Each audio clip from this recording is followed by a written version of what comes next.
Rare is it to encounter the teachings of the Buddha. Now we hear it. If we do not seek the truth of the Dharma in this life, in what life shall we find it? Let us reverently take refuge in the three treasures of the truth. I take refuge in Buddha. May we all together absorb into ourselves the principle of the way to enlightenment and gain within us our highest aspiration. I take refuge in Dhamma. May we all together be submerged in the depths of the Dhamma and gain wisdom as deep as the ocean. I take refuge in Sangha. May we all together become unity into accord, in a life of harmony, in a spirit of universal friendship, free from our selfish behavior by keeping responsibility. Even through ages and myriads of kalpas, hard is it to hear such an excellent, profound, and wonderful teaching. Now we are able to hear and receive it. Let us thoroughly understand the true meaning of Tathagata's teachings. Namamidavats. Namamidavats. Namamidavats. Namamidavats. Namamidavats. Namamidavats.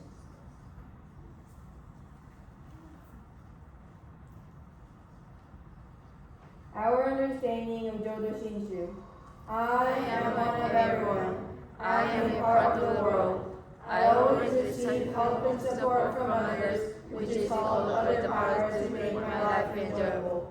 Although I cannot always be kind and gentle to others, others always help me to make my life enjoyable. How grateful I am that other people's help and support appear here and there to make my life enjoyable. When I feel the kindness of others, saying Namamidavats become my expression of gratitude. Namamidavats. Namamidavats. Namamidavats. Namamidavats. Namamidavats. Namamidavats. Please be seated.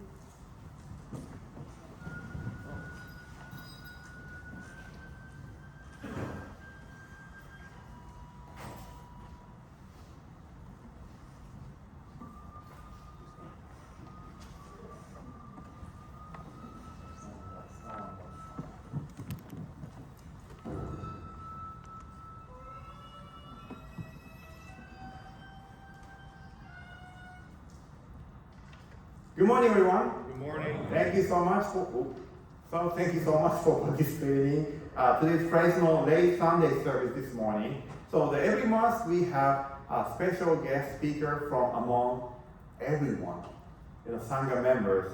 So today we are so honored to have Mr. Brent Tindall. He's a newly joined to the Fresno Betsuin, so he will express why he come to the temple. So please round of applause to the welcome team.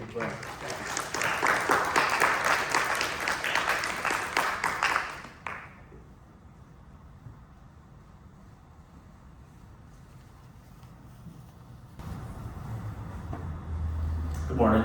Good morning.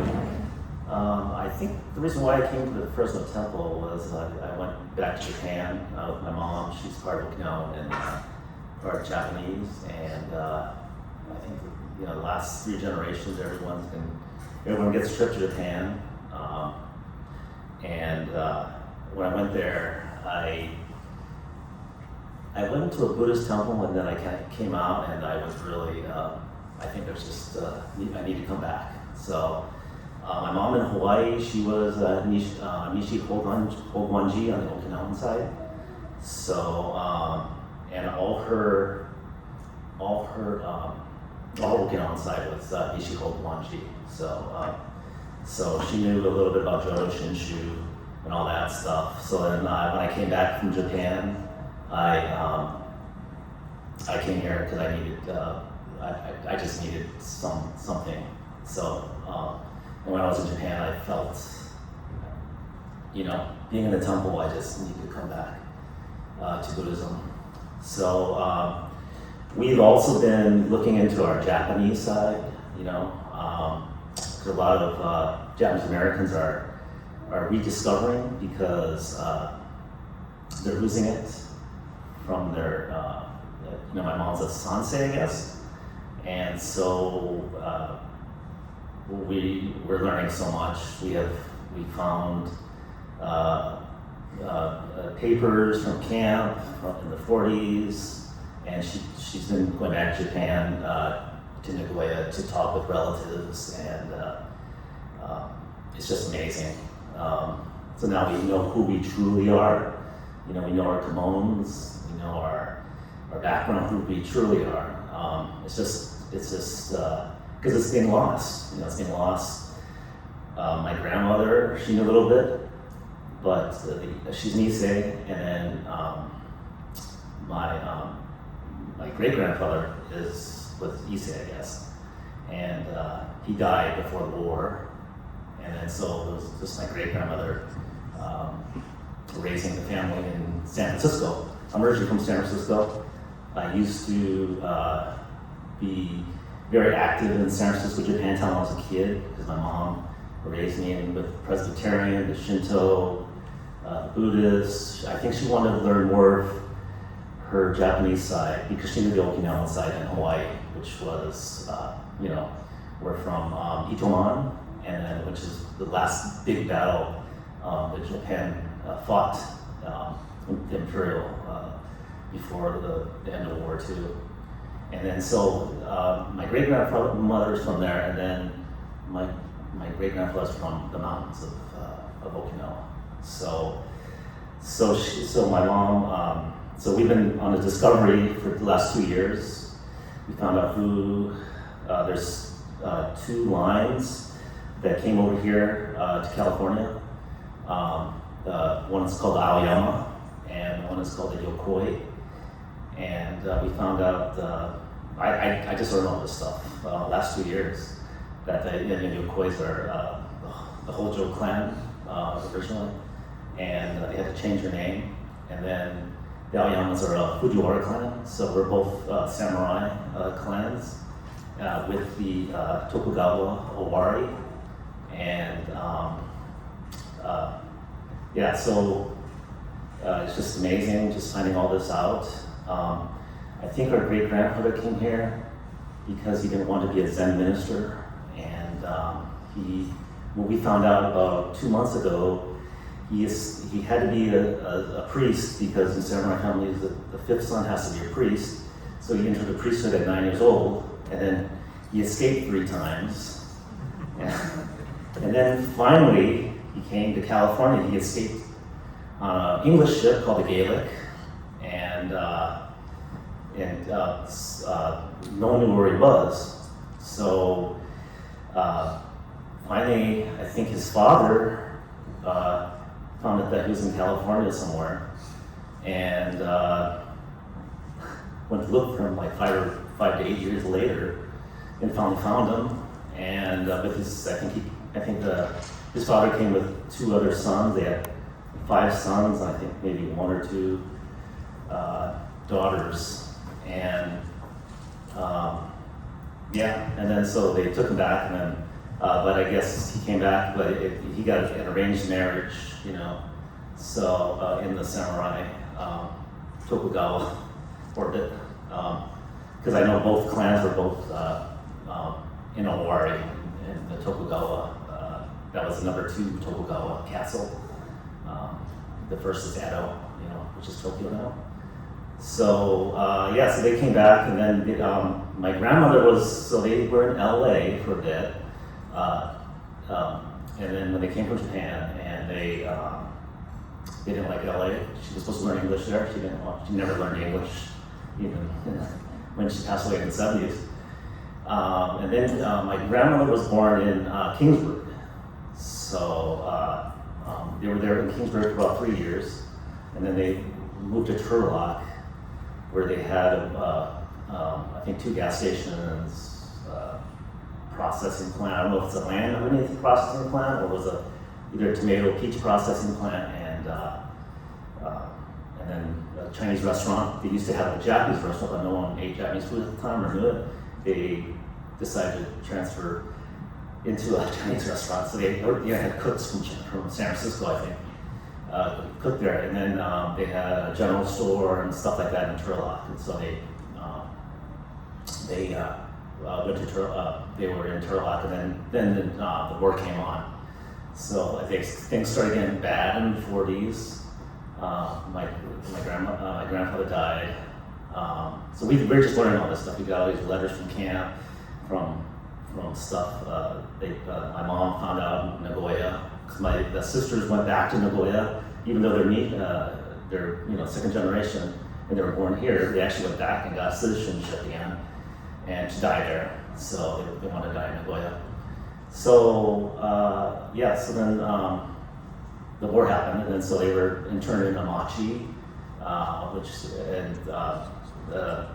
So then I've been there before, and it's actually there's mountains and a desert.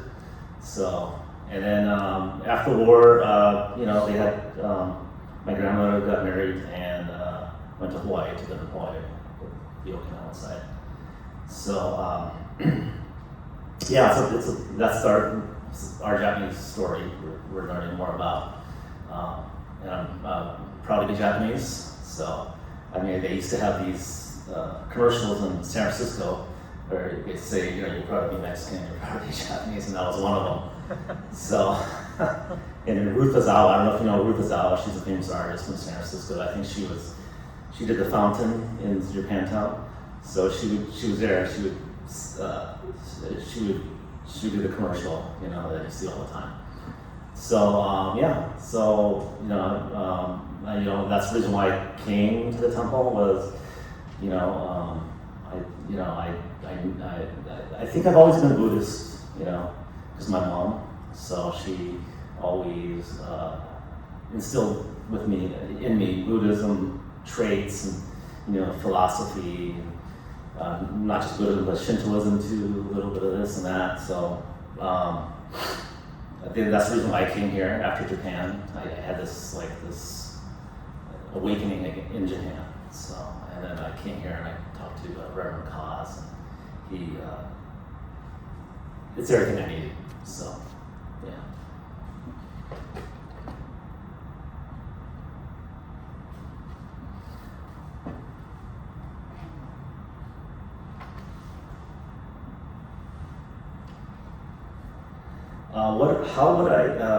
What do I hope for in my continued journey with the Buddhism and the temple? For me, it's the meditation, the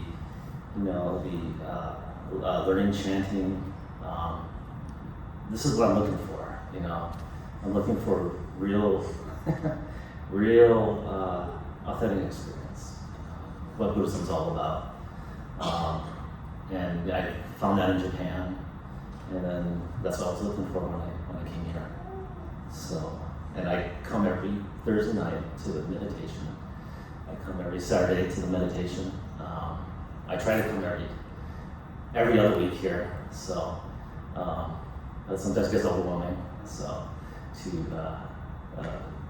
come every Sunday. So, it's like other things going on here.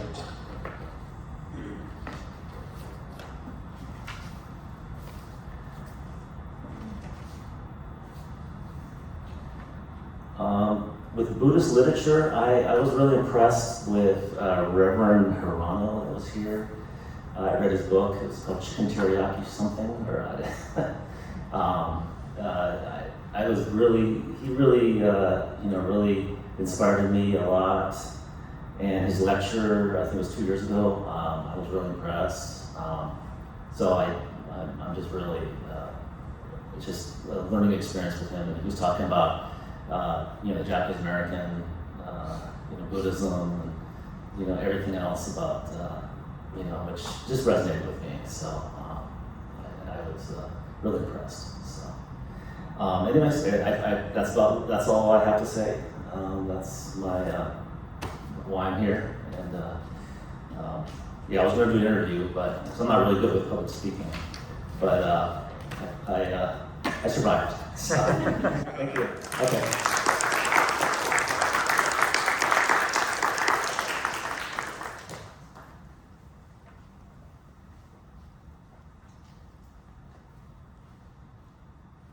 So Brent, thank you so much. So again, so please.